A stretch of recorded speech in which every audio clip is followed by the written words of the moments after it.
Face forward, true believers. This is Modular Media's No Prize Podcast. I am your host, Chris, a Boingo Writer Gaston, and with me, as always, in the bullpen. Representing the distinguished competition, the Vacuuminator is here. Oh boy, and guess what? We actually have a chance to talk about the distinguished competition in a little bit. Oh boy, oh boy, oh boy. But first, how was your week? It's all right. Bit all over the place, bit out of whack. I was sick at the beginning of it, and then I had some weird work commitments, and then this shit, you know? Yeah. Well, we're not talking about the thing that happened last night. Don't ask. Well, I had seen a bat-themed superhero comic book movie over the weekend, and I didn't see it. I just bought the cup because I thought it was funny. That is hilarious, honestly. The cup is also a little shit because the theater cup holder ripped the bottom of it. Oh, that's bad. They use shit materials to make that. I am very tempted, though, if I go to the movies anytime soon, to just go like, hey, can I just get another Morbius cup? Please tell me, did you also have the option to get the popcorn bucket that's just Batman's head and instead opt to get that? Okay. I just saw the Morbius cups in the background. And I was like, how much would it be to get one of those? Because the crew would just find this hilarious. Those things are gonna sit and then go to dumpsters all over the world, and then in like 10 years they'll be actually rare collector's items. Oh yeah. Yeah. It'll be when MCU actually reboots Morbius to be to be how he actually is in the comic. Then every YouTuber will make their review of Sony's Morbius and be like, look, I bought a Morbius cup for $40 on eBay. But we're not talking about Morbius because it don't look like the greatest movie. And I just don't care. I care a little bit, but that's only because I like the character Morbius from the comics. I only slightly like Morbius, and that's because I have very vague memories of him in the 90s Spider-Man cartoon. Plasma. Yeah. That was an okay version of Morbius, other than the plasma bits, but like.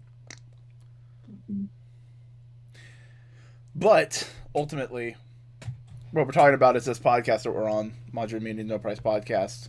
But what we're really talking about, Inception episode. No, what we're really talking about is Marvel has basically went like, all right, here is the new rules for what we're doing. We're doing gritty shit too now. So I was honestly pretty blown away by this. Like it was really, really impressive and new and different. And honestly, I gotta say, I think this is the best episode of Doctor Who I've seen in years. Is there a grander joke in there? Or are you just making fun of the fact that it's involving history and all that jazz? And that Oscar Isaac has one of the goofiest British accents I've heard in a while in this. Well, I mean, that's kind of the point. He ain't British. Yeah. So, episode 1 of Moon Knight, overall, would you say is good? It's definitely good. I won't argue that it's good, but I do have my qualms about it. First and foremost, it's just like, enough with the pop music in Marvel shit. All right, it felt like it had worn out its welcome in this to me. I mean, it's also just trying to get you in the headspace of Stephen Grant. He is just like a nobody, average Joe, fuck him up. Yeah, and I get that, and like, I understand using music to that effect. It's just like I feel like it was way too upfront and bombardy in this. Like they go through 3 songs in the first 10 minutes, and then there's another one later that made me realize, oh, all of these mention Egypt in some way. No, they don't. None of them mention Egypt. Take Me Down to the Nile. Buddy, that's a revival. That's a gospel song. But the Nile is a river that runs through Egypt, dude. Wake Me Up Before You Go Go. Yes, that's what I'm talking about. That's not about Egypt. It's waking up. Steven thinks he's dreaming. I know, but the lyric in that song is Take Me Down to the Nile. And then there's the Bob Dylan song, which isn't anything about Egypt. It's just about sand and God. Yeah, okay, fair enough. And Ethan Hawke proposed that, so.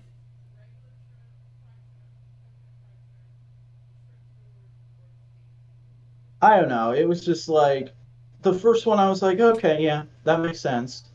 And then the second one starts up immediately after it, and I'm like, is this just a playlist? And then the third one goes, and I was like, oh, okay, that's enough. And then like I kind of got into it after that. Like I started just like melting into the show, like you do when you're enjoying something. And then when when Wake Me Up Before You Go Go started playing during that chase scene, I was just immediately back to like, what? But okay, hold on. I gotta fucking check this.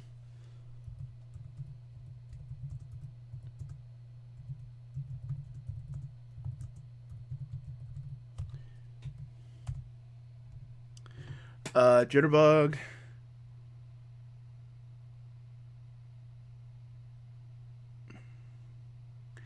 Best friend. Have you seriously?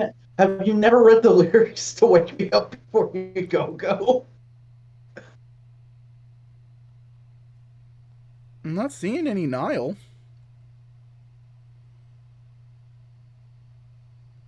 I could have sworn there's a lyric in there. You put the boom boom into my heart. You send my soul sky high when your loving starts. Jitterbug into my brain goes a bang bang bang till my feet do the same. But something's bugging me. Something ain't right. My best friend told me what you did last night. You left me sleeping in my bed. I was dreaming, but I should have been with you instead. Wake me up before you go go. Hanging on like a yo yo. Missed it when you hit that high because I'm not planning on going solo. Take me dancing tonight. Take Me Dancing to Tonight. My fucking dyslexic ass brain probably heard Take Me Down to the Nile. You take the gray skies out of my head. Shine brighter than Doris Day.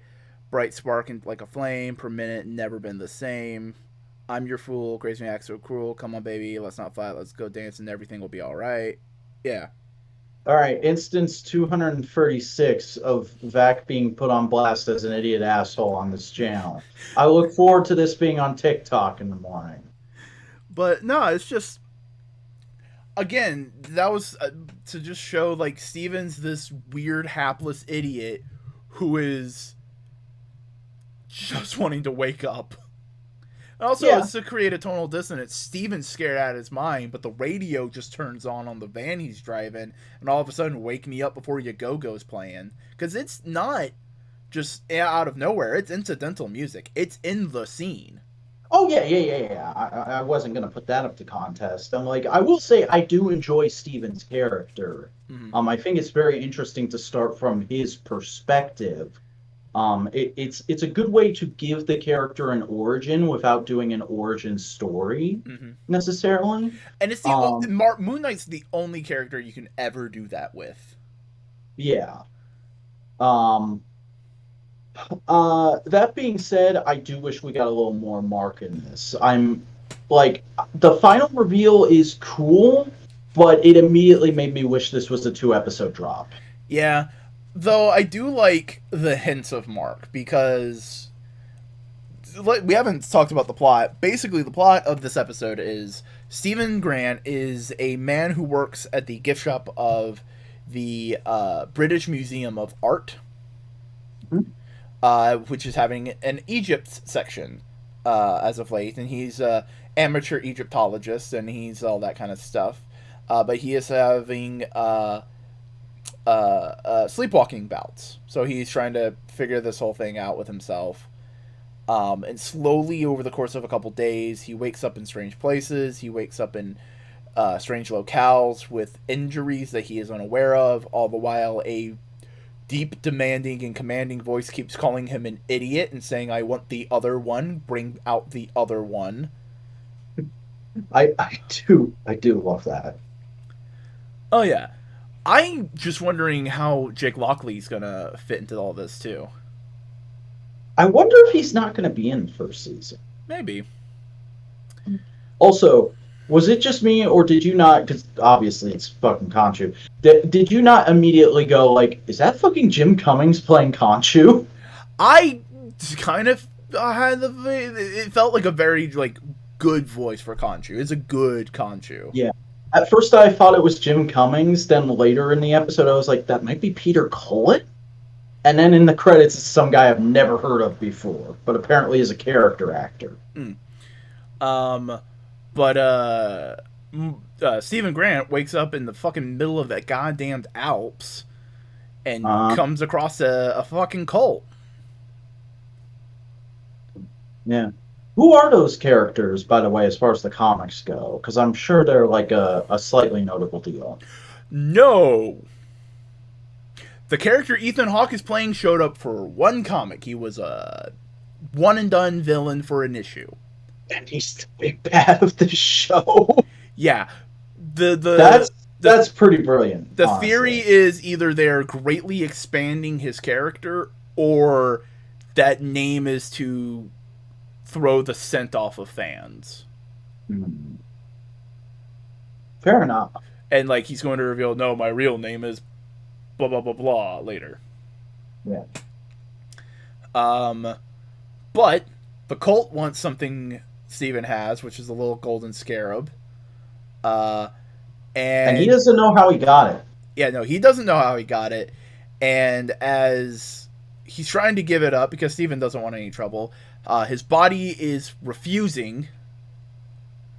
And when things get too tense, Steven blacks out, wakes up a few minutes later, and has like the situation has changed where he has got the scarab back and his hand is bloody. Not his blood. Yeah. Then we have a car chase where he keeps blacking out and big crazy action scenes happen and we don't see them. We don't know what's going on. Mm-hmm. Putting us in the headspace of Steven. And then we realize that Steven's life is just completely off the rails because of these blackouts, where he missed a date after like 3 days. Probably missed 3 days of work too. Yeah. And then he got put into a horror movie. Yeah. It's good. It's a good episode. It is Moon Knight. It is Moon Knight. It's a solid, interesting pilot that grabs your attention and makes you want to know what's happening. It does what a pilot to a show should do. And there's a lot of like questions that you want answered, like what happened to the fish. Mm-hmm. By the way, I fucking love that this episode is titled after something that's like one incidental piece of the plot. I have a feeling this is gonna kind of be it. Well, it's gonna be formatted like that. Yeah. Suit was good. Moon Knight suit's good. It's good, but you see it for like 2 seconds, and it's clearly very embellished with CGI.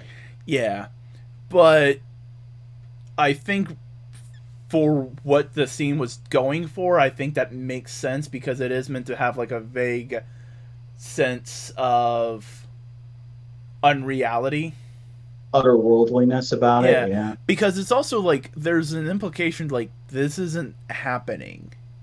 Steven, like Mark Steven Moon Knight's imagining it. Mm-hmm. It's also much different than comic Moon Knight's suit, where it's like an actual physical suit he puts on. Mm-hmm. It's literally like he's doing a 2017 morph. Yeah, there's a little bit of that, but it's also like it's a little like they're leaning into the Mystic, and this looks a lot like his Mystic suit. Mm-hmm. Because he has different suits. He has the one with the black accents. He has the pure white one. He has Mr. Knight, which we're gonna get Mr. Knight in this series somehow. Yeah. Maybe that's how Jake comes out. Yeah, maybe. Maybe each Moon Knight has their own. Maybe each persona has their own persona of Moon Knight. Possibly. Because I never saw the Moon Knight identities as like individual identities in the character. Hmm. I always kind of viewed them as like the secret identity of the alters that we know, like Jake, Steven, that kind of stuff. Hmm. We got a little bit of Mark Spector and Khonshu, but we didn't really get much more besides Stephen Grant. Yeah, it was mostly through Stephen Grant, just living his life. Boy, Being it, a dopey dope. being a dope. Mhm. How much you want to bet his mom's not real? I think I'm a believer in the theory that the mom is a thing set up by Mark. Yeah, he's just been calling a voicemail box that Mark set up in the other room. Because I have a feeling Steven's there as sort of a safe house. Hmm. Like they're just there temporarily. And it went on too long, so Mark's having trouble regaining control. Well, he finds that cell phone that connects to Mark's receptionist lady, right? Mm-hmm. And Frenchie, Mm. who is a helicopter pilot Yeah. and loves him. Ooh. Yeah. His longtime assistant, basically kind of like his battle Alfred. He's just a guy who helps him out, flies the plane, does all that stuff. Uh, Yeah. is named Duchamp, and he's French, French mercenary. And the reason why he stuck around Moon Knight for so long was the fact that he was gay and loved Mark Spector. All right. But eventually he was like, yeah, no, Mark's just not in a good place, and I just can't be around him. So he found himself a boyfriend, and they opened a restaurant. Oh, good for them. Yeah. Ethan Hawke's villain character. How you vibing?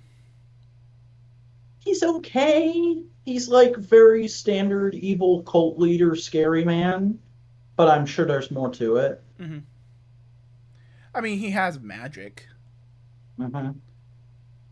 Well, I don't know if it's so much that he has magic. I get the vibe that he's like connected to another Egyptian god. It's a form of magic. Yeah, I mean, he has a fucking tattoo that changes colors. that moves. No, it changes colors too. Oh, I didn't. Oh, yeah, it does. Okay. When someone's bad, it turns red. When someone's good, it turns green. Mhm. Because ancient Egyptian gods totally follow traffic light laws. Yeah. And then he summons Anubis like a stand. I don't think it's Anubis. I think it's just a jackal. Mm, Anubis would be buff. it's true. But there's a lot of like just little bits and elements that people have been pointing out. Like this. Oh, you know what I just thought of Hmm. in relation to like Stephen might be a thing that Mark set up? All those people in the museum work for Ethan Hawke. Maybe they're doing something at the museum, or like all those pieces are things Ethan Hawke owns. So Stephen working at the museum right now is another way of Mark keeping an eye on this Ethan Hawke character. That might be it. That's a very good. That's a very good pick. And yeah, and Buster Vac even actually talked about an actual stand. There's an actual stand called Anubis. Okay. I didn't know that. I just know what stands are, and I know how you summon them and what it looks like. Anubis is a sentient sword that possesses you when you hold it. So it's Baby Lock from Ultraman Zed? It likes to kill people. Yeah, that's Baby Lock. But yeah. Moon Knight. It is a very. I wouldn't say it's a slow start. It is a very deliberate start. Mm-hmm. It wants to set up all the pieces and make you question everything before it starts answering anything. Oh yeah, they clearly knew what they were doing here. Like this is these Disney Plus shows, they're 6-hour movies. Yep. There's also the aspect of like They in interviews they've been saying like this isn't directly linking to much of the MCU as a whole, but it feels very obvious that it is laying groundwork for Midnight Suns. Yeah, that's the thing is like I kind of thought about this the day before, and as I was watching this was just like there doesn't seem to be anything in the trailers that hints like this could have greater MCU connections. So this is very much going to be a kind of like again like the Netflix shows. It's grittier, it's more standalone, and we probably won't see this guy again until either a season 2 of his show or maybe the Blade movie. He'll be in there somewhere like an after credit scene, and then like properly get him again in the as of yet unconfirmed Midnight Suns movie. Yeah. And you're right, Buster, but here's the thing. It's just like old serials. It's like how we used to watch Superman and Batman. That is true. Except we aren't going to a theater, we're just going to the streaming service. That's more convenient. Yeah. But no. No. I genuinely loved most everything about this episode. Wow. I can't think of anything I negatively reacted to. I was just enthralled the whole time. Writing's really good. The technical skills are really good. Editing, all that jazz. See, I figured you'd like it, but I didn't figure you would be that high. I love Moon Knight. Moon Knight's good. I know you love Moon Knight, but this also didn't feel super like what I know of Moon Knight, so I was just kind of like, here's the thing. Each modern run of Moon Knight is like completely different. Yeah. So if you come into this like it's a new modern run of Moon Knight, it's just like, oh, this is just a new direction for Moon Knight. Oh, he's just pure mysticism and all that kind of stuff. Because if I remember right, Khonshu, at least in the Marvel context, is the god of the moon and traveling at night.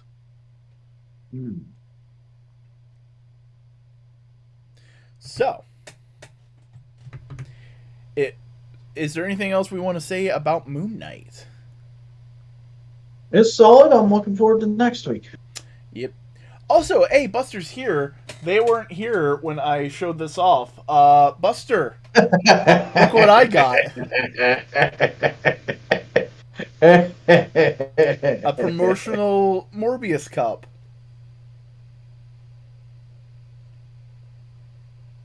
That is the Marvel Legends Toad of promotional cups. He got a little damaged in the theater's cup holders. Morbius beans. Morbius beans. I'd say you can start with the recent Moon Knight run. Buster, if you want to try some. Yeah, it's Jed MacKay run. It's really good. It's solid. What's the one that introduced Mr. Knight again? The Warren Ellis. Yeah. Oof. But I know some people have rightful issue of going back and reading material from problematic people. It's already done. If you pirate it, you're not supporting them. Yeah. Oh. You mean Batman? Yeah, I saw Batman finally. What'd you think, buddy? It is the best Batman movie to have been made so far. That's the correct opinion. Thank you. You passed. You get to come into the exclusive DC Clubhouse next time. Legitimately, this is how I want Batman to always be.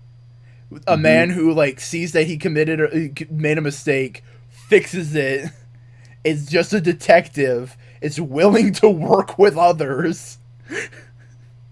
Like that's what he's broody. He's emo. He's all that stuff. But like he's still a good boy. He looks at Jim Gordon and goes like, I know this man has my back, so I'm gonna trust this fucker.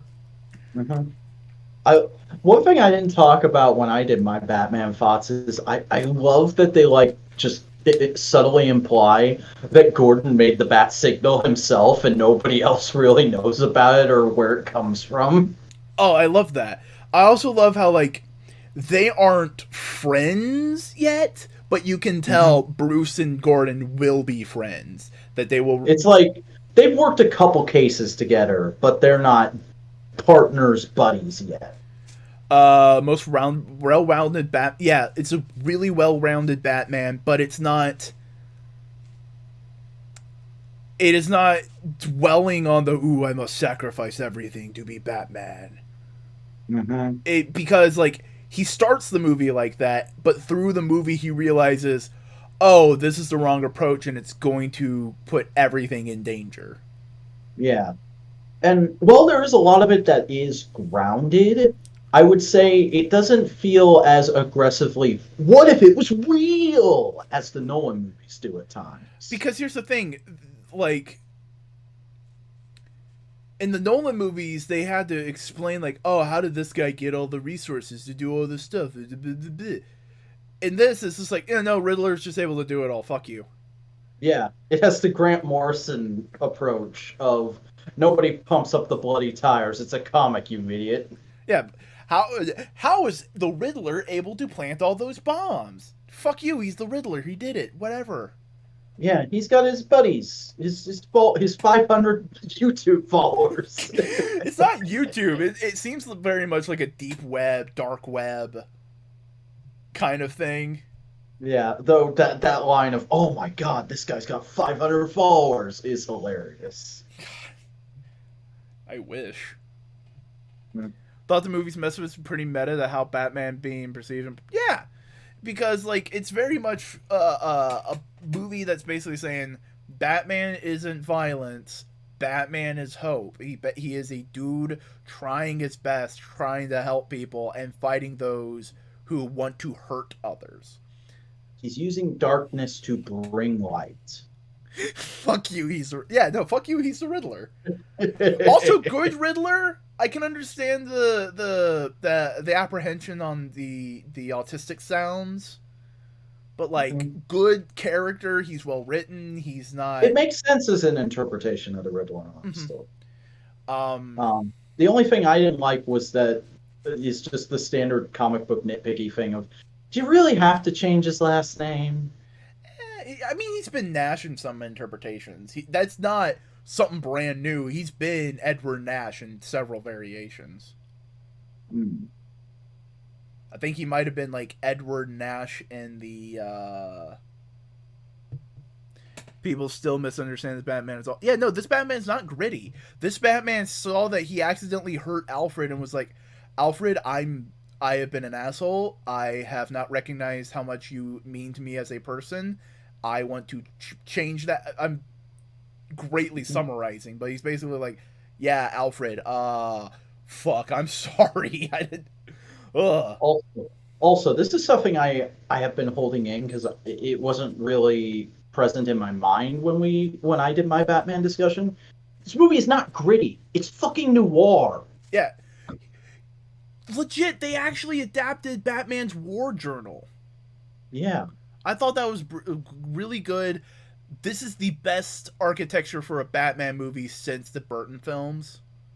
And I loved how the war journal is the most in his head we get. Like there is like dialogue exchanges between him and other characters, but there's no like big spill his character motivations out on the table discussion scene with like Gordon or Alfred. He's a man of very few words when he's actually talking. Which is also good. I just want to say this. You are a Tom King Batman fan. This had, like, as just a person who's read a couple issues and just kind of knows some of the tropes, this feels like it takes a little bit of, like, elements of the Tom King run. Yeah, it felt like Tom King. It felt a little bit like Morrison. It had some elements of Lee and Loeb. But, like, I'm Um, specifically thinking of, like, the scene near the end. By the way, spoilers. It's a movie that's been mhm. out, but also spoilers. Of the Bat Cat thing. Yeah. Of just, like, it feels like a little reference of, like, oh, Bat and Cat. Hmm. Speaking of which, how did you like Catwoman?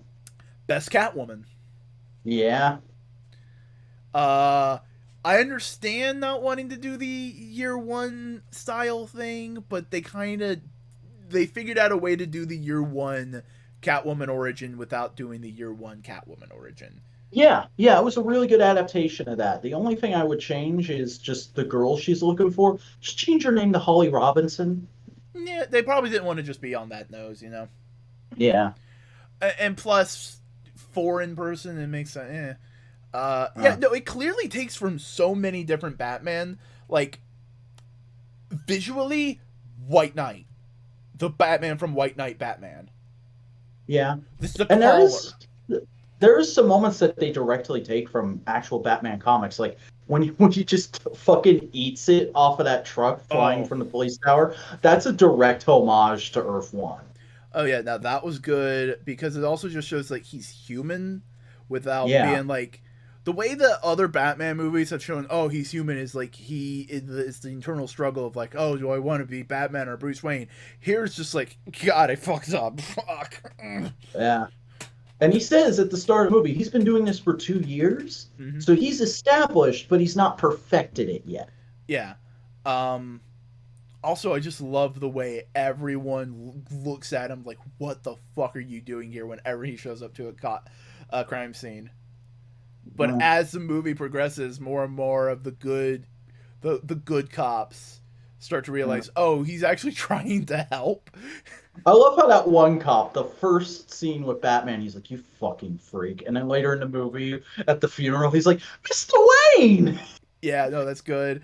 But that was also the cop in the Riddler house Yeah.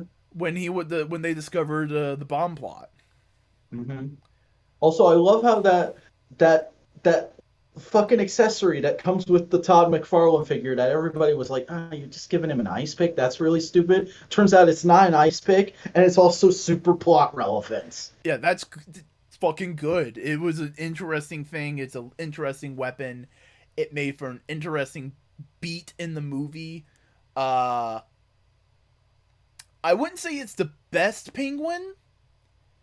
It's a really good pen. Here's the thing. If we're going for comic accuracy, I still prefer Batman Returns Penguin, Mm-hmm. but as an interpretation of the Penguin that fits within this world, it's a great Penguin. It's a similar Penguin to the Arkham Asylum game Penguin, Yeah. which is a good Penguin. I don't mind that it's Penguin. I don't mind Penguin being like more of the mob bossy side of things rather than the cape in costume thing. And I love how even though he has the Iceberg Lounge, he's not a big bad yet. He's like a higher level enforcer. Yeah, which is nice. It's cool. It's a good vibe for Penguin. Uh, with this also kind of doing it. Who played Falcone? Fucking Agent Simmons from Transformers. I could have swore I recognized him, but that was a fucking amazing, Best performance that guy's done in a long time. amazing, like so good, perfect sleazeball Italian American asshole who John Turturro is his name. John I just Turturro. looked it John up. Turturro.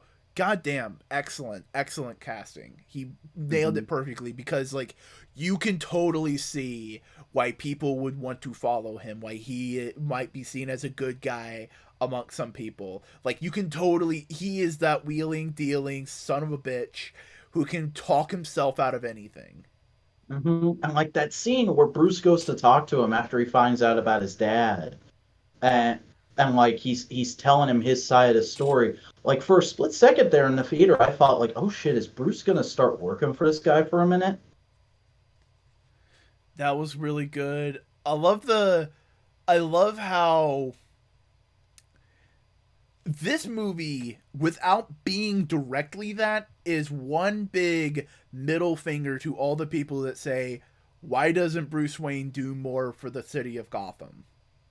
All the fucking armchair critics and DC dude bros just get a big old middle finger with this movie, and I love it. Because it just points out, because if he does more than he already does, or if he doesn't have like direct control over it, it is Hmm. easily corruptible. Yeah. Like, it's a dead simple explanation. Oh, you mean this thing that was meant to provide jobs and opportunity for the lower income people of Gotham is just being used by the police and the mob for bribes? No shit. Of course that happens. Also, why isn't he a cop? Because everyone on the force except for Gordon's best friends are all in Turturro's pocket. Yeah. But it also points out, but it isn't, but it doesn't let Bruce Wayne off the hook completely because people do point out, like, yeah, you should be part of the community and helping out, not Yeah, just like be Batman. you get the impression when he goes to the funeral that it's like the first public appearance he's made as Bruce Wayne in like a year. Yeah, but like Selena Kyle points out, it's like Bruce Wayne sits in his ivory tower and does nothing to Batman, and he's just sitting Mhm. there going like, "Fuck, you're right." You can see it Which, on his by the way, face. I love that she never finds out he's Bruce. Oh That's yeah, so great. I want this Jim Gordon to find out he's Bruce before Selena Kyle ever does. Yeah, like that should happen halfway through the sequel, and then maybe don't even bring Selena back until a third one, and she finds out. Oh, and she's just like, what? And Gordon's just like, oh, you didn't. He never told you. That's cute. Sip. No, again, this Gordon, best Gordon.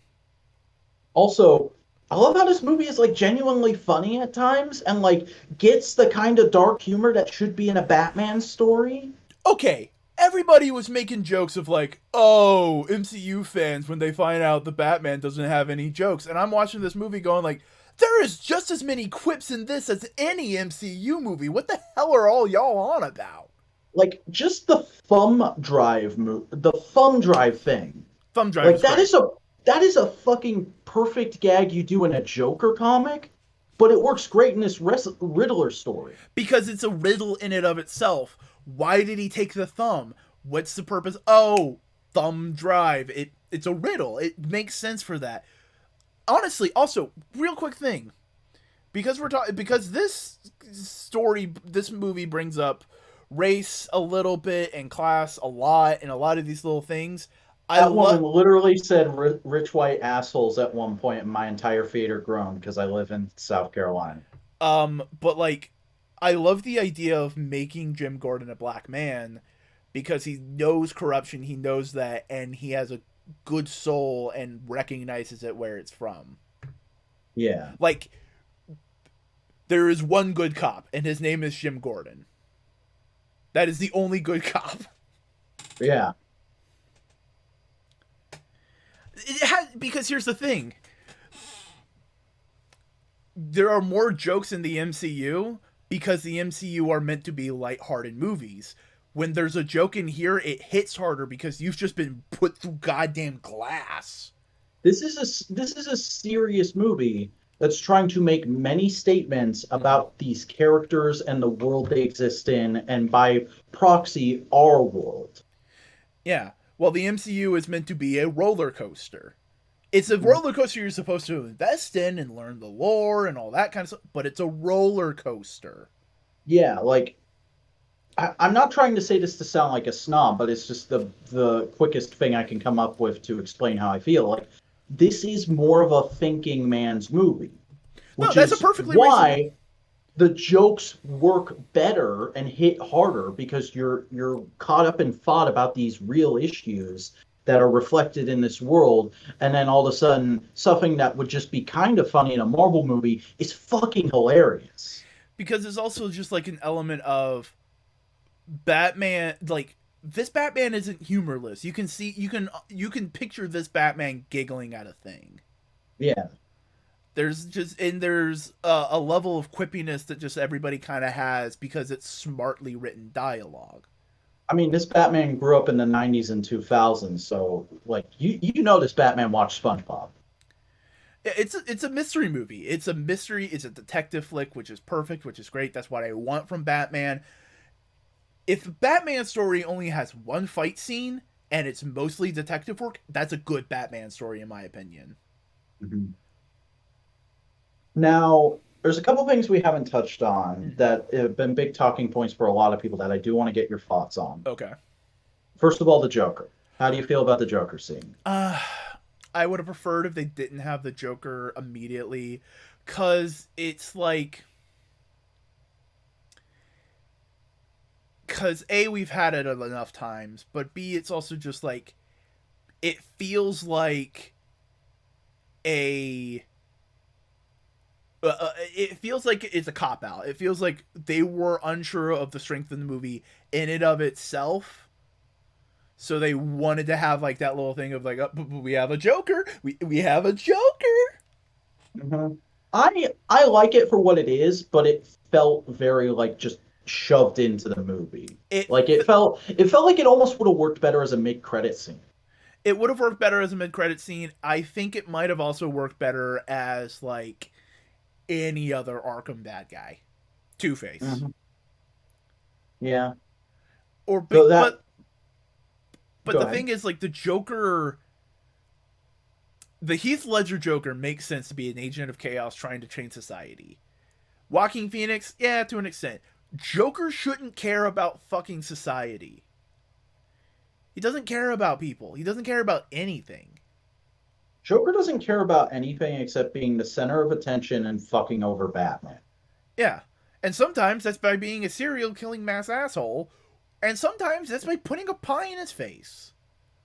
Yeah. But he doesn't care about Gotham. Gotham is a playground for him. Gotham is dominoes to fall for Batman to pick up. So teaming up with Riddler, who seemed to genuinely want to change the world for the better, just doesn't ring true for Joker. Like, Okay. but if you did it like Poison Ivy, Two Face, okay, I can see Two Face. Killer Croc. Yeah, that'd be interesting. Picture the fucking Killer Croc from Suicide Squad is there, and he's just like, you know what you should have done? You should have thrown a rock at him. Um, I don't hate the Joker scene, but it could have been better. Yeah. I Also, I do honestly think the like actor is the gonna do. The actor will do a good job as Joker. I don't think he has any problem being the Joker. I'm like, even though I'm not a big fan of the makeup they went with for him, I do really like the deleted scene they posted to Twitter. I'll have to go look that up. That would have been better than the scene with Riddler, in my opinion, if they had left that in instead. The other thing, actually, number two out of three, the drug depiction in this, where like DC will let them do all this kind of fucked up and weird shit in this movie, and I'm like, no, you can't actually say crystal meth. It's got to be a made up drug. Yeah, but it had a neat branding. Mm-hmm. Eh, Yeah, yeah.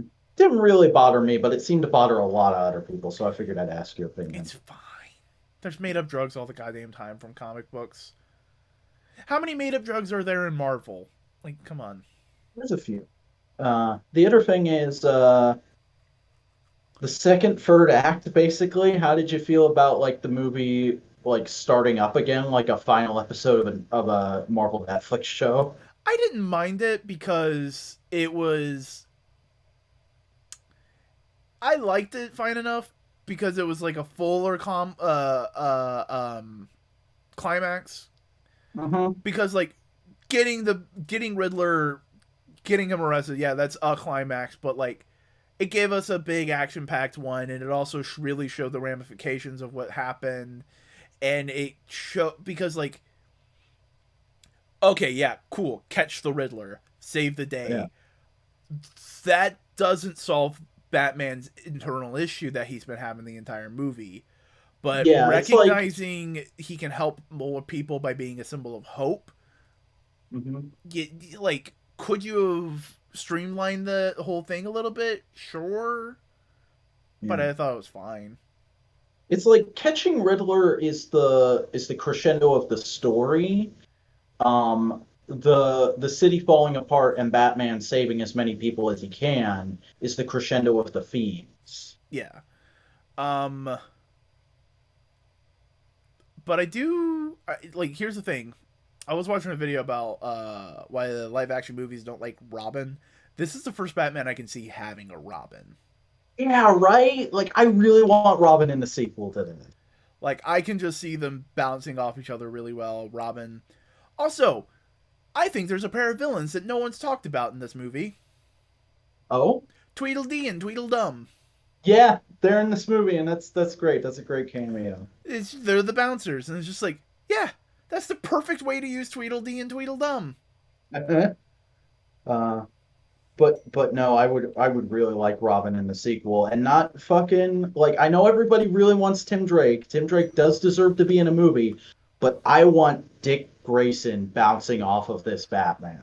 Like full on comic book, bright and shiny little 10-year-old happy to be on an adventure, Dick Grayson. Yeah, that'd be fun.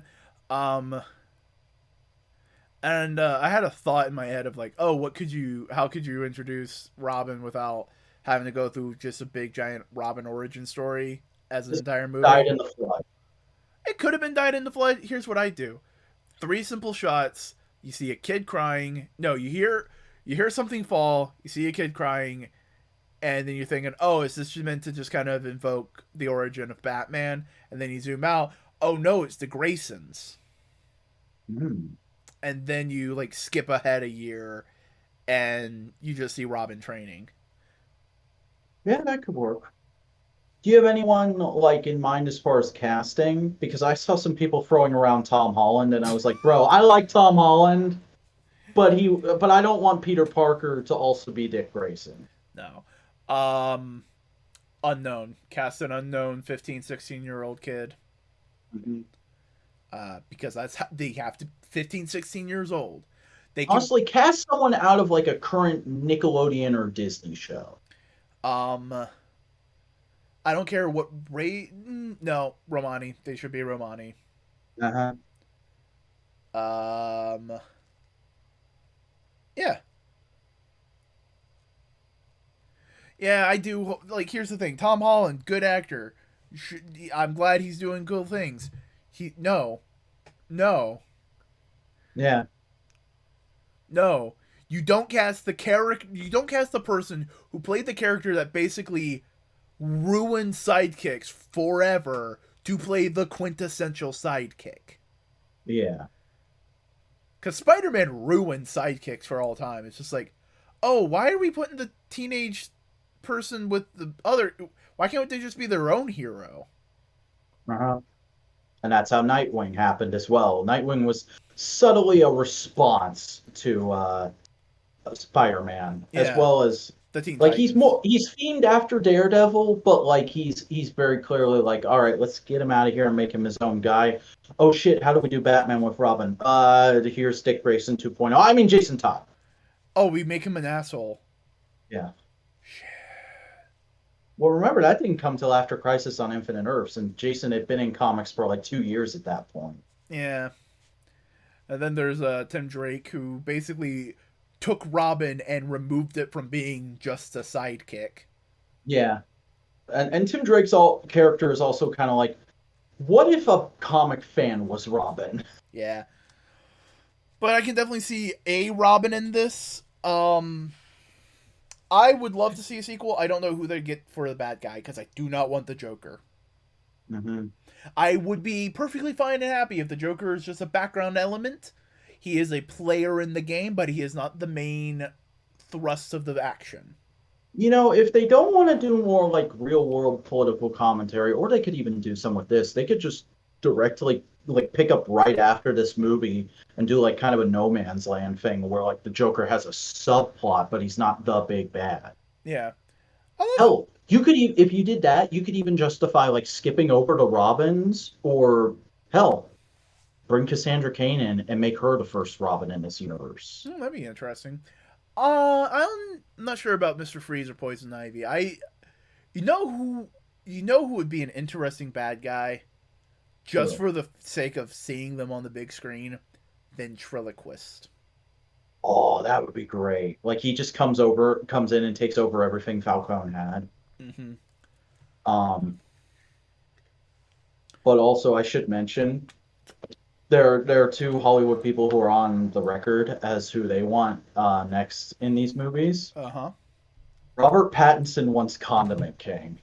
Of course he does. Because he's a Yeah. fucking he's a nerd. He's a nerd like us. Yeah. And Nicolas Cage has put out a call that he wants to play Egghead. That would be interesting, though. Rebuttal Nicolas Cage. Zaz. Oh. Though we have already gotten Zaz on screen. Don't forget, Zaz is in Batman Begins. And I want the full check marks. Yeah. But like full, like imagine full And also, serial killer, full. I just remembered they hinted at Hush. Remember? I forget what his first name is, but Tommy Elliott's dad is mentioned at one point. That could be interesting.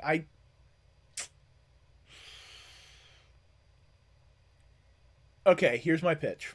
Second one, you have a brand new villain with minor things happen in the background involving Riddler and Joker.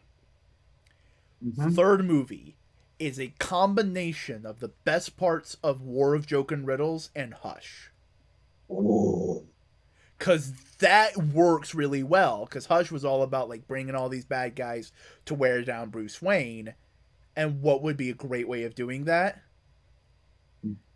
War of Joke and Riddles.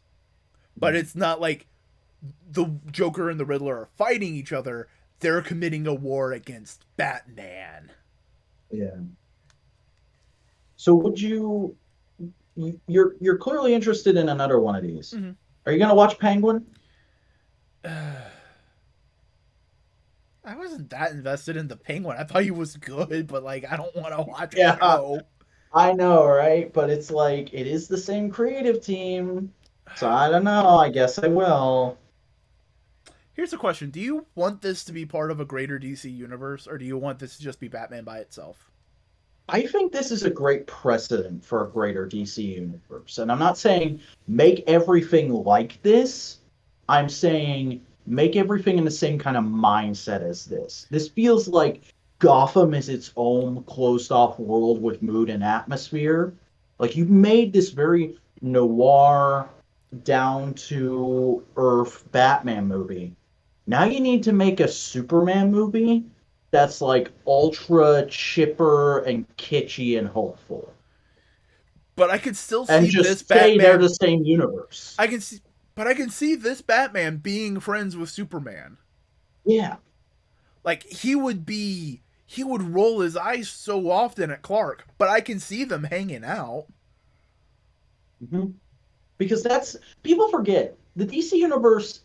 You can't really make it like you make the Marvel universe. Like you can't make it interconnected and it all vaguely have the same tone because that's not how the comics worked. Like Marvel worked like that because it was all written by the same dudes for years. And it was all in New York. DC is a bunch of different comic companies that were cannibalized and pulled into each other to become a shared universe over the course of decades. Right. Every character's world needs to feel like its own world, and then you can give like kind of an amalgamated tone to like your Justice League movie. Mm-hmm. Yeah, no, good point. But like you can still see, I can totally see this Batman and this Selena Kyle going on the double date. Mm-hmm. And them just snickering at each other of just, oh, look at Clark, such small town, good wholesome values, not like us weirdo city folk. So Selena is just straight bullying Clark about being such a man wife. Yeah, but in a loving way. Like he sees Lois and Clark, and she's just like, "Oh, you are the most adorable punching bags." Mm-hmm. No, good Batman. That's like, it feeds the gritty one. It gives enough of a meal to the ones who want a really dark, gritty Batman that they're satisfied. But it's actually Batman and not just a man in a Batman costume. Yeah. So good. Next, we have a bunch of fucking toy news. Yeah, we've been talking for like almost 2 hours. Yeah. We talked more about the Batman in our movie. Well, it's almost as if one is a 3-hour movie and one is a 45-minute episode. Yeah. So we got a DC thing, a round robin pitch. Would you mind telling us about this? Okay, so DC has announced this as like a new annual thing they're going to be doing. This is their round robin pitch tournament, which is basically here is a bunch of short elevator pitches for books we could do. You vote on them in a tournament to decide which one we actually do. Which is really fucking stupid in my opinion, because since when am I the editor of DC Comics? I mean, it makes sense. It's just like, hey, we want to do something fun and we want to get you all involved. So we have a bunch of different like outlines. Which one do you want us to work on? But it's also like it puts me in that hypercritical fan mindset of like, okay, but what if I like more than one of these? What if a creator I really like is working on one of these that doesn't initially sound so cool? Like how am I supposed to decide just off of this? And also, wow, it's really scummy that this is just a vaguely disguised attempt to get people to sign up for DC Universe Infinite, because that's the only way you can vote is if you have an account on that service, which is $10 a month. Yeah. But hey, at least they're going to get the book that they're paying for, technically. Yeah. So let's just kind of read through some of the titles of the books they're mentioning. I thought I'd be able to do that. Yeah, cool. Should be digital exclusive like Webtoon since they are voted on the internet. Yeah. I agree with that. Hawkman and Hawkwoman, the changeling. Hawkman and Woman have never had children together. Know that for a fact. Then who is Hector Hole, the hot-headed razor-winged teen who claims to be their son? That's an interesting idea. But the most interesting thing I've heard with the Hawks since the Justice League Unlimited cartoon. Yep. Wildcat, 9 lives. Wildcat spent 8 of his 9 lives showing the ropes to some of DC Universe's heavy hitters, and he's got scarred knuckles and reset bones to prove it. But now he's only got one more life to go. How fearless would you be if you knew it was your last round in the ring? So what if Wildcat but Logan? Yeah, that's fine. That's a neat idea. Like, that character's only been doing one thing for like how many years? That's a neat idea. Yeah. The questions, grand solution. What happens when people from all walks of life are activated as faceless vigilantes, each forced to solve an alternate reality game where the stakes of life and death? That's the question, but does Renee Montoya have the solution? That sounds like a shitty seasonal anime, honestly. Yeah. Constantine and the Demon, Vacation from Hell. Arcane Guile meets Hellish Fury. John Constantine is forced to play host to Etrigan the Demon, and the pair embark on a deeply personal and potentially apocalyptic mission. Journeying back home to Liverpool, Constantine must confront ghosts from his past, and Etrigan isn't exactly his first choice as an ally. Not bad. That sounds like a fan comic, but a really fun fan comic. Oh, yeah. I don't think that's a good direction to take Constantine, though, unless it's just like just for this. Yeah. I don't think that should be the status quo. That's like a one and done arc kind of thing. Yeah. Suicide Squad Dark, a team of occult misfits and monsters assembled by Amanda Waller and led by Vampire Batman are forced into a mind-melting suicide mission to assassinate Earth 13's League of Shadows. No. That's fucking hilarious. Like, I fucking lost it when I read Vampire Batman. Justice League Redacted. Green Arrow has watched many heroes, the great, the good, the kind, be forever scarred by the darkness they swear to fight. Rather than sit by and let any more of his friends fall to the festering abyss, he decides to create a Justice League Black Ops team of fighters who can survive a few more shadows. Because as far as he's concerned, they may already be lost. Green Arrow's team of Nemesis, Killer Frost, Manhunter, Metamorpho, and Cheshire are needed more than ever. Green Arrow was worried what happens when you look the abyss in the eye. That goes double when Johnny Sorrow and Merlin team up. That's a really interesting pitch and team. However, I'm not so sure about like doing a more sort of like darker sounding story with Oliver Queen, unless the point of it is like Oliver Queen is the ray of light in this dark and dour story. I mean, Oliver Queen's also like the guy who murders people on a regular with an arrow. that really depends on the interpretation and run, but okay. But that's what I'm saying. Like, there has been versions of Oliver Queen that have been in that dark place, and he pulls himself out, so he understands the limit. Okay, yeah. All right, Firestorm, Fourth World Problems. When Ronnie Raymond and Jason Roosh make a startling discovery that the Firestorm Matrix contains the spark of the life equation, Darkseid and his army turn their sights toward the teenage nuclear heroes. But can Ronnie and Jason put their differences aside and combine into Firestorm, or will Darkseid claim the Matrix for himself in Apocalypse? Legitimately, that's how you have to, like, at that point I've realized, no, that's how you have to read that pitch. Right. That sounds like a goofy teen comedy. Yeah. I mean, a goofy teen comedy where they're running away from Apocalypse, that doesn't sound like a bad time. Yeah. Kid Flash, The Speed of Fear.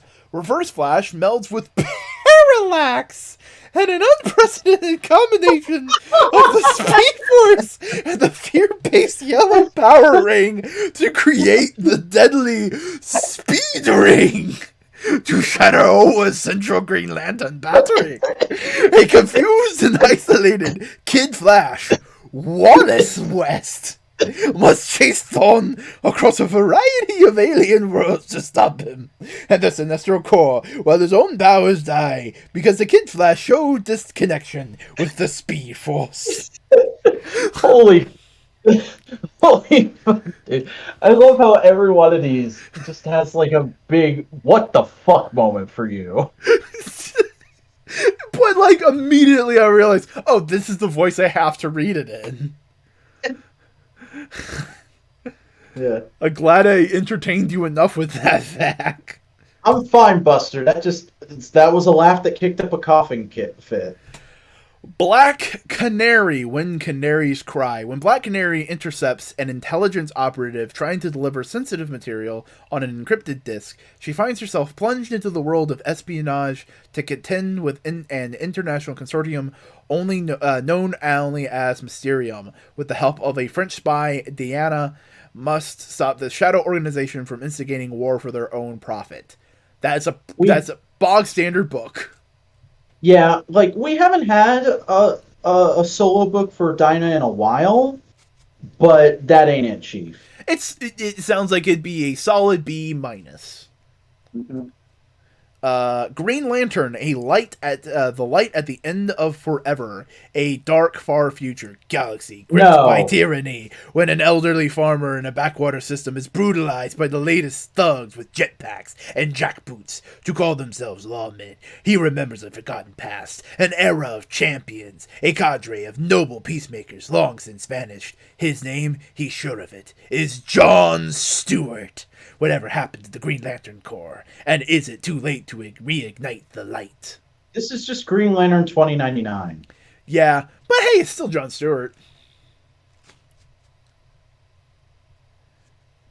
These logos look nice even if none of the pitches say... Some of the pitches are okay. Some of the pitches DC has a really good graphic design team these days. Yeah, but some of the pitches are okay. Some of them are fucking...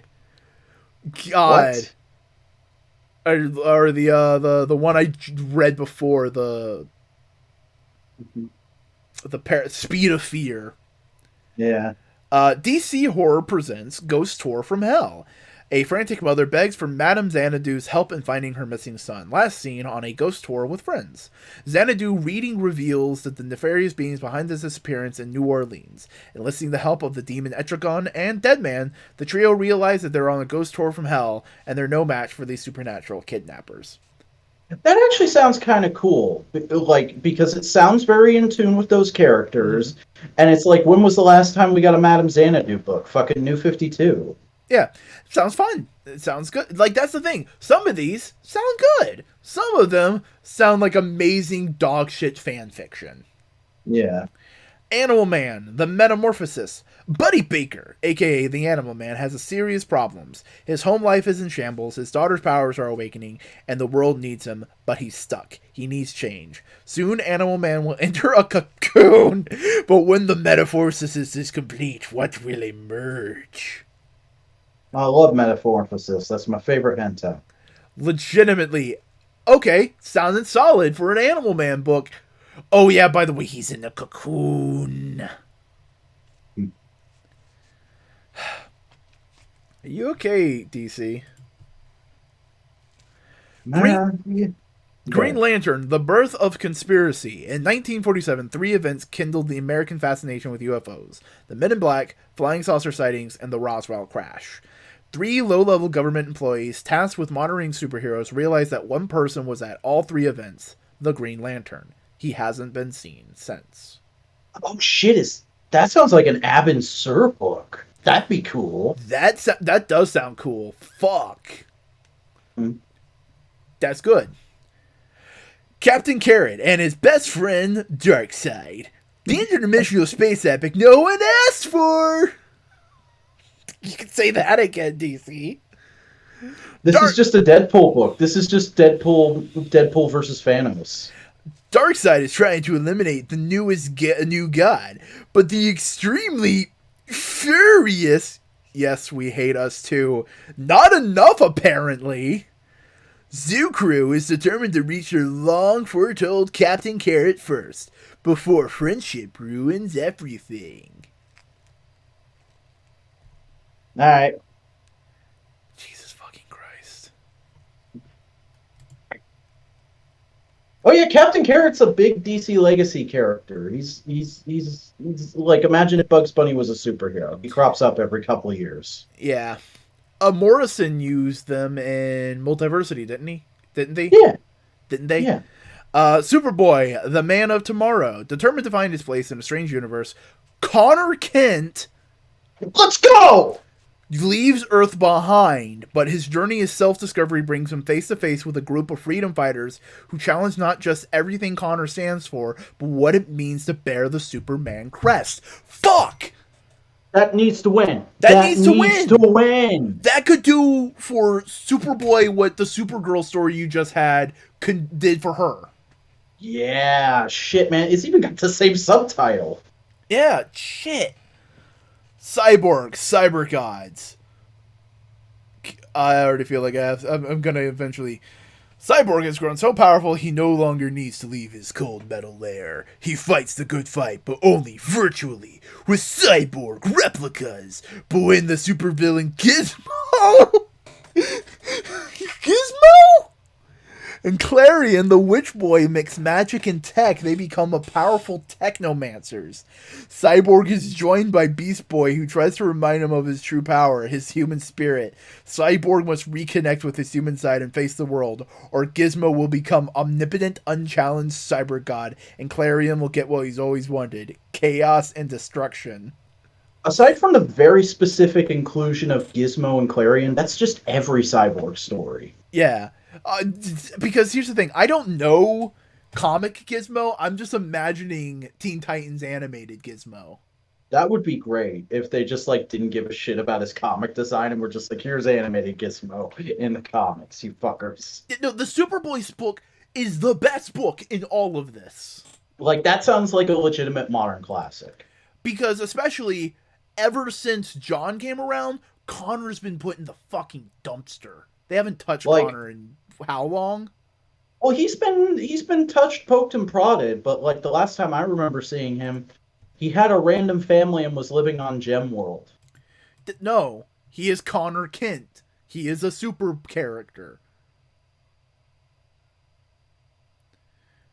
Like, just let him be a super character. Okay, I'm trying to remember. It was Steel, Eradicator, Cyborg, Superman, and Superboy. Those were the ones of the four. Yeah. Connor Kent, the Eradicator. Oh, yes! And it's a mix of his Superboy costume from that time and the Eradicator glasses, like, updated. Mm-hmm. Like, why are you called the Eradicator? Because I want to eradicate sadness. That makes no sense. Well, what other super character? I can't be Superboy. Superman's younger than me right now. Mm-hmm. Oh, I didn't think about that. Yeah. Do we have any other names in our family? You could be Super Fellow, Super Super Them. Yeah. I'm not non-bi. That would be misrepresentation. I'll stick with Eradicator. It just sounds really threatening. I just imagine him go like having like this really threatening. He lands. He looks all buff and badass. He comes up to the villain, and like he's got the villain beaten down, and they're like, "Who are you? I'm the Eradicator, and I'm going to eradicate sadness." And he just break dances out of the room. No, because like, can you like? He's not gonna be a Steel. Steel is like Superman's Iron Man sidekick. Yeah, no, John Henry's still around. Yeah, John Henry's cool. I like the idea of John Henry. And like his daughter is doing stuff in Action Comics, right? Yeah, yeah, yeah. Uh, DC hired me to write Connor Kent, please and thank you. I'll do a good job. Yeah. Oh, buddy. Oh, pal. Hey, guess what? Obi-Wan had some news. Yeah, this was a bit unexpected and a bit random, and I wouldn't be surprised if it's in reaction to Moon Knight. Well, I mean, Moon Knight wasn't even out yet when this got dropped. Oh no, it dropped the day after. Yeah, and like I wasn't the only person saying like that cliffhanger made it feel like it should have been a 2 episode drop, and I wouldn't be surprised if there's a cliffhanger at the end of the first episode of Kenobi. Ooh. And they went, "Oh no, we don't want people to think we're getting formulaic. How much faster can we get the second episode out? Friday? Okay, let's push back the release date a little bit, even though that kind of ruins the magic of this coming out on the same day as the release of A New Hope. But all right, Shame, but it's not the end of the world. Mm-hmm. But they have confirmed that there's going to be a 2 episode drop for Obi-Wan. Yeah. Okay. Like he's like the video is literally Ewan going like, "Hey, I got good news, I got bad news. Bad news, you don't get the premiere till Friday. Good news, it's 2 episodes now." Yeah. But it's only like 2 days, so it's not the end of the world. What? I went to the next news. Oh, buddy. DC Comics Dynamic 8 Action Heroes DAH 45 SP Superman BBTS exclusive. Yeah. Fucking face. That face. Just a black costume version of that shitty 8-inch Superman we talked about a while ago. That face. I still dislike this as much as I did that first one. That just genuinely. That is just like. You know what that looks like? Oh no, that's not working. That looks like a bad Team Fortress 2 animation. It does, but dear God, fucking holy shit! I love that face. Look like Adamantium Rage Buster. That's Superman going berserk a barrage. Mm-hmm. Dear God, that. You know what? I'm glad this figure exists just so we have this face. Yeah. Give me I love this face. How much is this going for? I might pick this up for the meme. Don't pick it up for the meme. It's $90. Fuck that. Yeah, no, fuck that. We can just save the image and use that for memeage. Yeah. Yeah, do that. Do that real quick, will you? I left the website so we can go back to it. Hang on, I'll do it. Oh God. We're just in a very giggly mood. I'm just making jokes and making that giggle with dumb voices. And then I just see Superman going like, hey.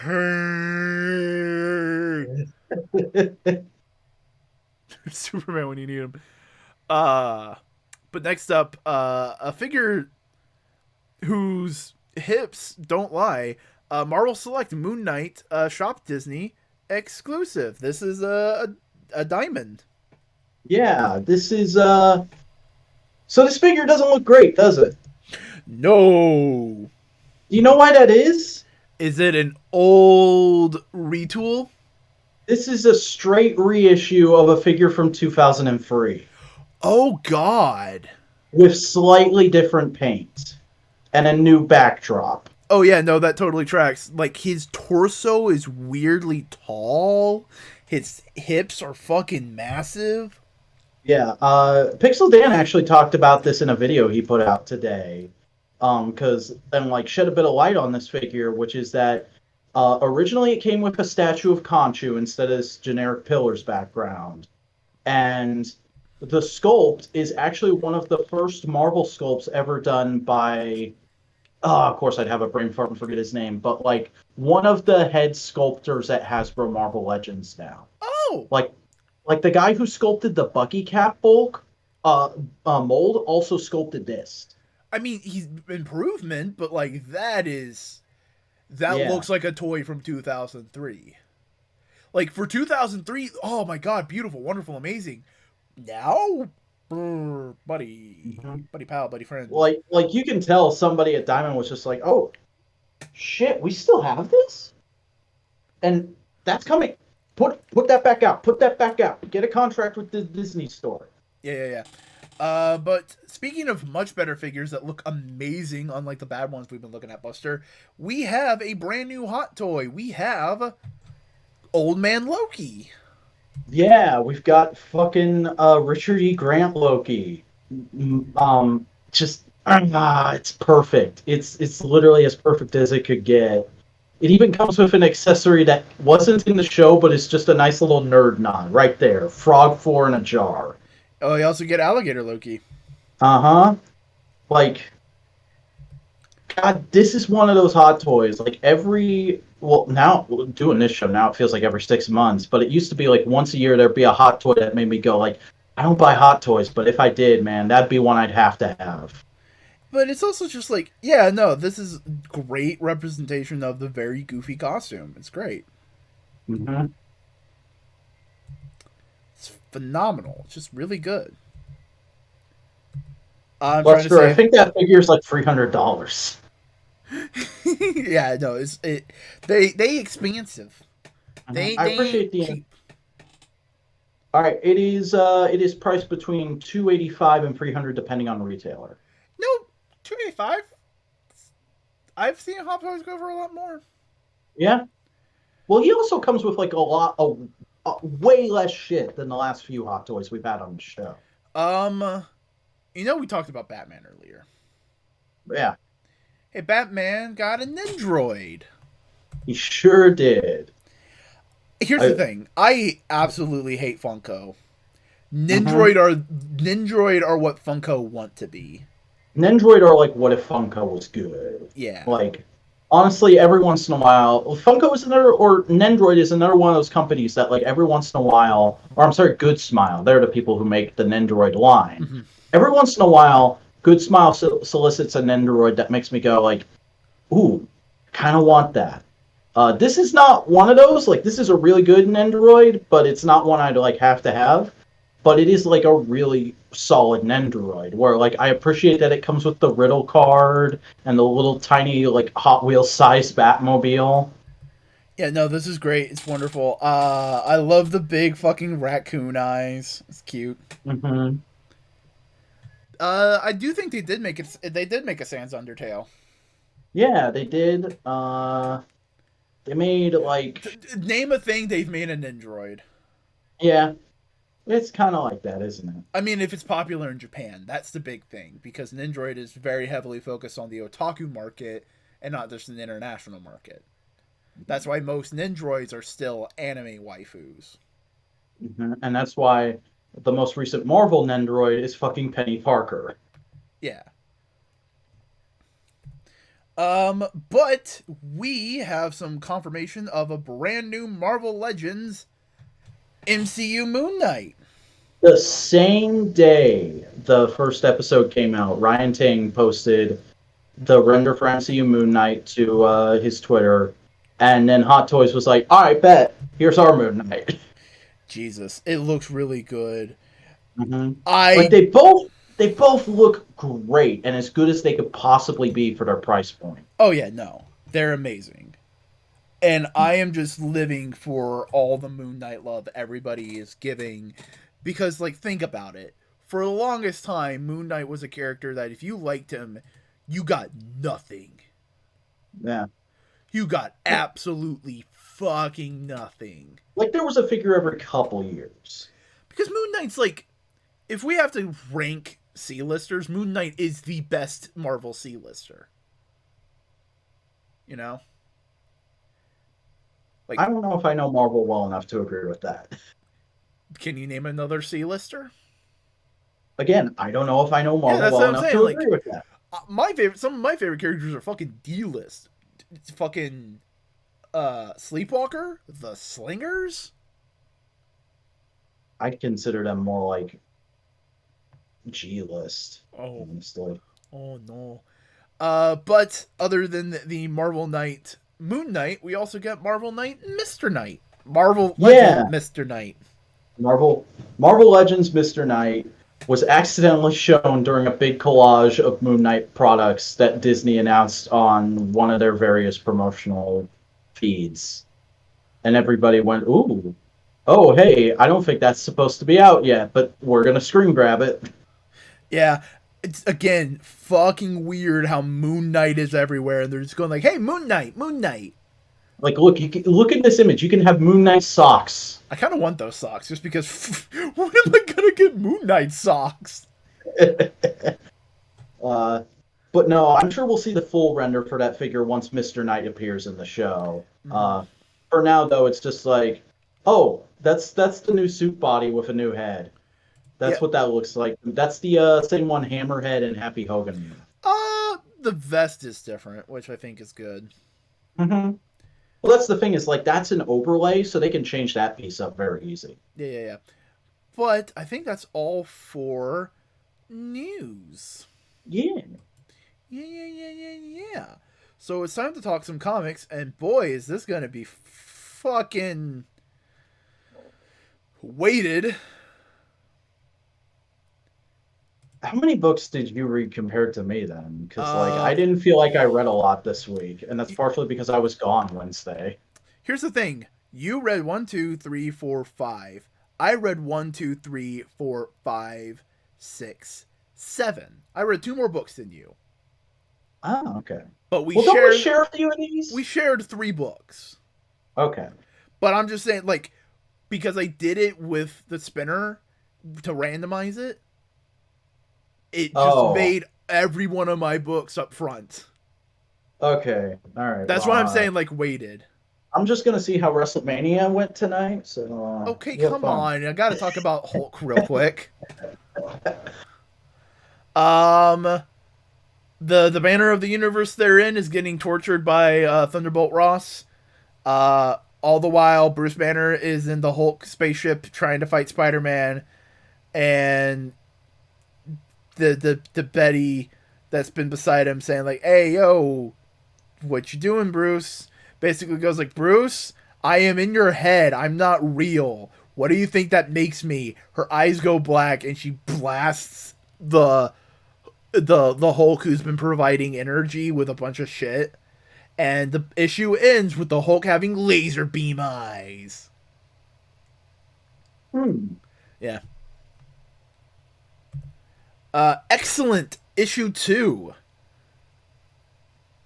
It is basically showing how Zeitgeist is kind of just losing his fucking mind.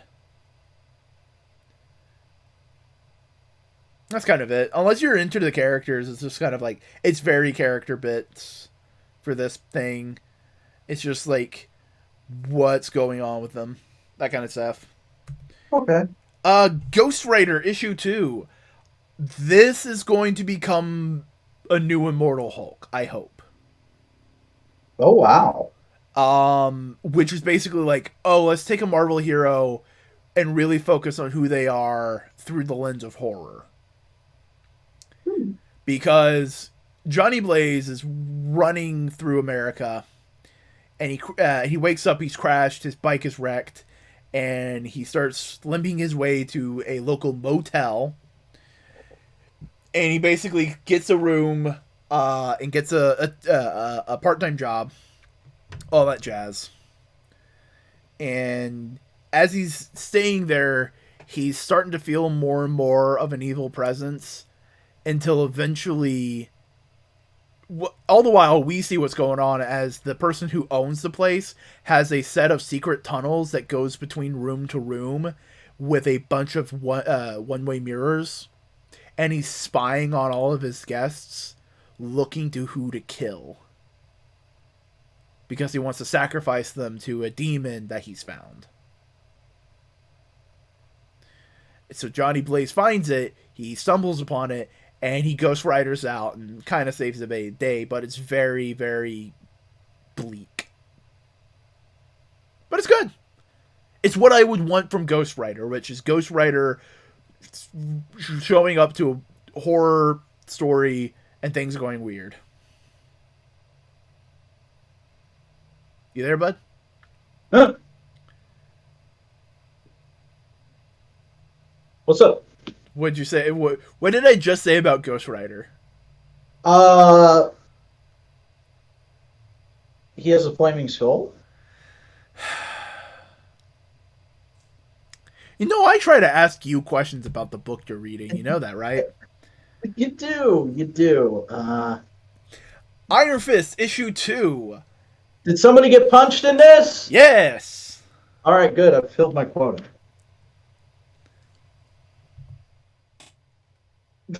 Fuck you. I'm in control of this bitch. All right, here, look. Here's Austin Theory taking a selfie with Vince McMahon at WrestleMania. Y'all want to see the gripping television? Jesus fucking Christ. Yeah. Wrestling is shit. All right. So Iron Fist, issue number 2. All the people at Kunlun are basically going like, all right, fuck. This is 3 Iron Fists in a row. None of y'all are from Kunlun. None of y'all are from around here. This is fucking bullshit. I've been training my whole life, and you just walk in and fucking get the shit. And the guy goes like, yo, I didn't want it. The dragon just saved me. What do you want me to do? As they're trying to deal with that, and someone's stealing the sword pieces that they've been collecting to fight demons. All the while, back in New York, at a fun family dinner, Danny is with Luke and Jessica and that whole little crew, and he's going like, yo, the new Iron Fist is fucking cool. He was like fighting and we were doing shit. It's like, oh my god, I need to figure out who he is. So he wants to meet the new Iron Fist and all that kind of jazz. It was fun. Okay. Hey, Vac. Hey. Oh, I jumped back on the X-Men, everybody. I'm back. I'm reading the X-Men comics again because this comic was a fucking perfect jumping on point, apparently. Yeah. It is fucking wild because this is basically, hey, you know the Quiet Council? This is their book. Yeah, this is the Quiet Council book. This is working out the, like, if you want to know the, like, political inner workings of the X-Men right now, this is like a big fucking deep dive refresher course, which is good for me because I've been keeping up with things, but stuff I've actually read is, like, still back just after X of Swords. So, to jump back in, I needed something like this. Yes. And I also needed something as amazing and wild as that last page reveal. I'm trying to remember what the page reveal was, so hold on. Give me a moment so I can look it at. Mm-hmm. But yeah, no, this book was great. I love the character interaction between everybody. Because the premise is basically just Sinister narrating them having to choose a new member for the Quiet Council because Magneto knows the fuck out. Yeah, no, Magneto wants to nope the fuck out of his responsibilities, and everybody kind of gives him shit for it. And everybody wants different people for the position, and different people propose themselves for it. Mm-hmm. Um, Ultimately, they choose Hope Summers. right. After a lot of things. Also, there's a lot of sweet moments between Destiny and Mystique. Yeah. There's also some good. I think this is the first time in like a while that they've acknowledged that Nightcrawler is Mystique son. Yeah. Like they directly say that in narration at one point. There's some good interaction between Kate and Nightcrawler. Um, and I love how like they're just playing up that like, oh yeah, Sinister knows what's up with Pietro. Yeah, yeah. But also, I love how panicked Sinister is when everything goes wrong. Mm-hmm. I love that, and I love his fucking canned reaction when Magneto announces he's leaving, because he knows ahead of time, but he's trying to act surprised that he just overdoes it like crazy. Oh yeah, the Moira test tubes. Yeah, because that's the big end reveal of this book is he's just got he's fucking experimenting with timelines and clones again by way of Moira, which I know some people are gonna say is just like dragging Hickman's vision through the mud, but I think like it's a really hilarious and awesome way of playing with Hickman's concept. I have a feeling Hickman would find this amazing Mm-hmm.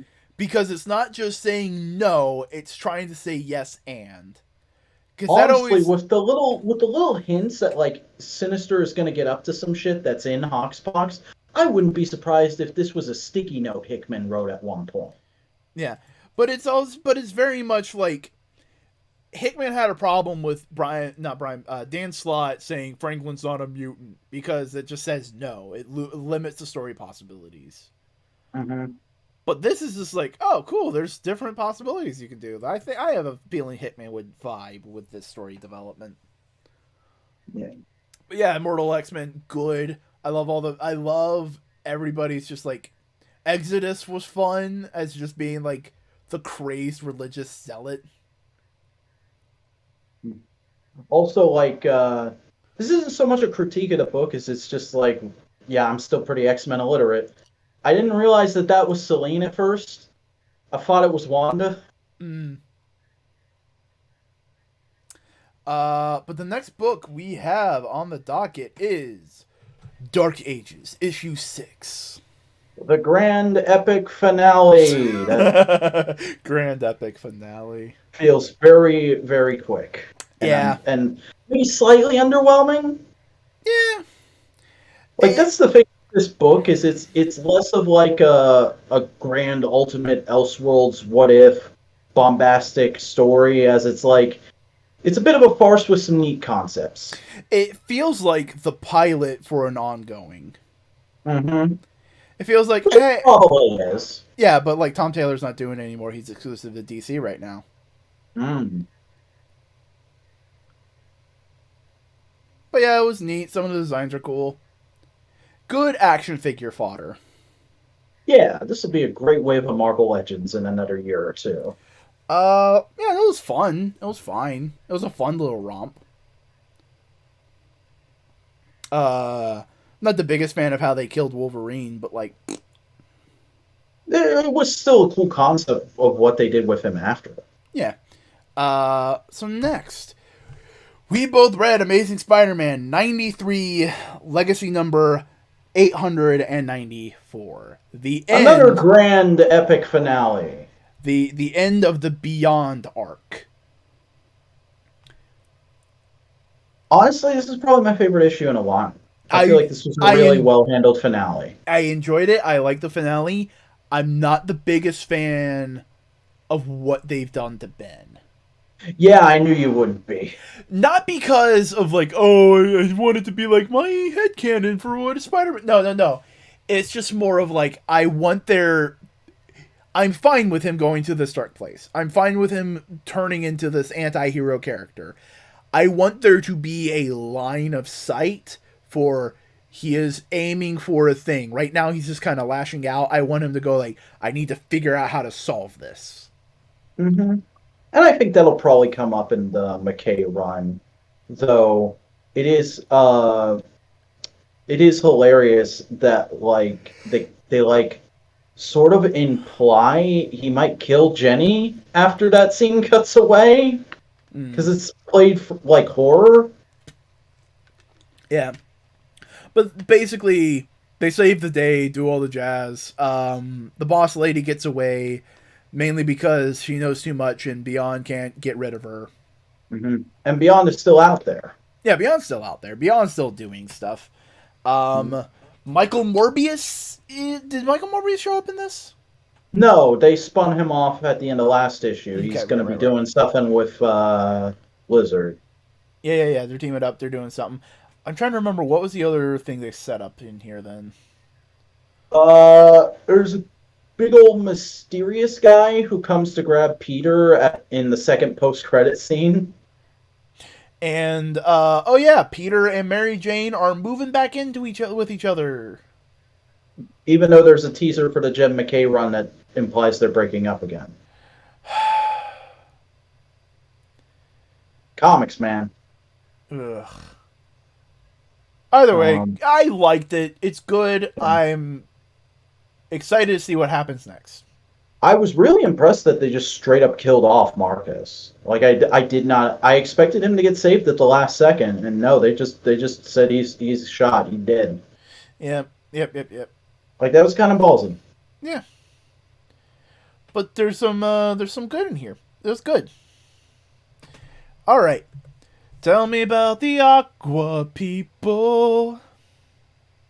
I kind of have the same opinion of this as I did the first issue of like this is neat, but I don't fully understand these characters or this world, so I'm just kind of assuming it's all good. Yeah. Um, like they do bring in more characters from the extended Aqua family in this, which is really cool. I wasn't expecting the original Aqua lad to show up in this, but he's like a supporting character who has like a whole conversation with Jackson and is like, "Buddy, you might be overreacting to things a little. We should calm down and think about this for a second." Uh, so that was a neat perspective to give. Art's fairly solid. And I love the kind of buddy cop vibe that in the B plot Arthur has with Black Manta, because it's clear that like their alliance is a very uneasy one, and they like hate each other, but working together is making them appreciate each other. Can I just say one trope in comic covers I do not like, and I kind of just wish disappeared completely, is speech bubbles on the cover.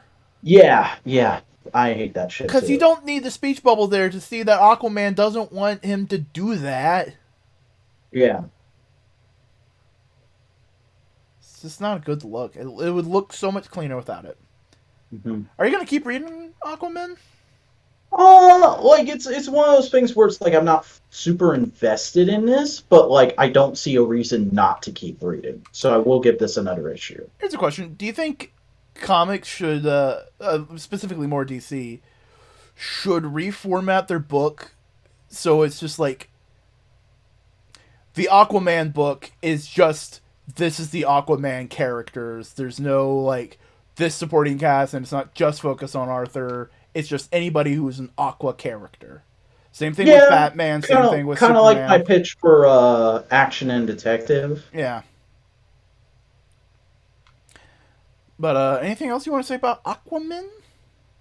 There is one really cool art moment in this, or I guess just general story moment, when in the B plot, Arthur and God, I can't remember Black Manta's real name, but they have to do a thing that's kind of risky and might kill them, but it just makes their lives flash before their eyes. And like they do a great comparison of the characters where like Arthur sees his daughter, Mara, his home on the surface, and then Black Manta just sees Jackson punching him. Oof. Yeah. You think this is gearing up to be a Black Manta redemption arc? I think that's kind of what they're going for. Like he's recognizing, oh man, I have fucked up. I have not been good with my life. Yeah. But at the same time, he literally says in this issue, the only reason I'm working with you guys is because this is a threat that concerns both of us. Yeah, but maybe it'll end with like, see you later, suckers. Yeah, he's just the Jason Todd of the Aquaman family now. So you want to tell me about Rogue Sun? Yeah, this is a really good continuation.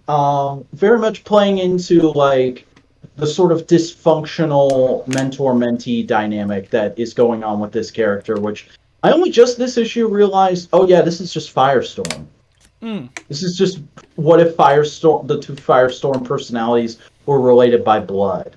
Ah. Um, but it is pretty good because there's also like some great scenes of the main character discussing their late father with his half sister, and like her trying to genuinely be helpful and him just like not believing her at all, especially because her little brother is such a little shit.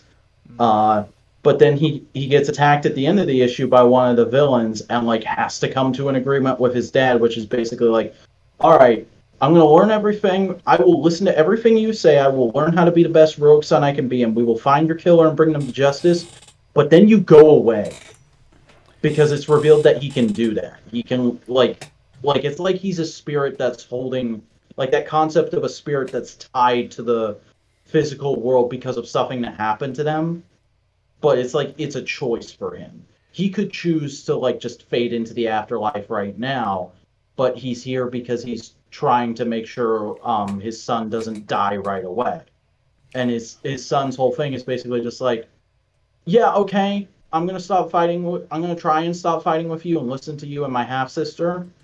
But once we find your killer, you're gone.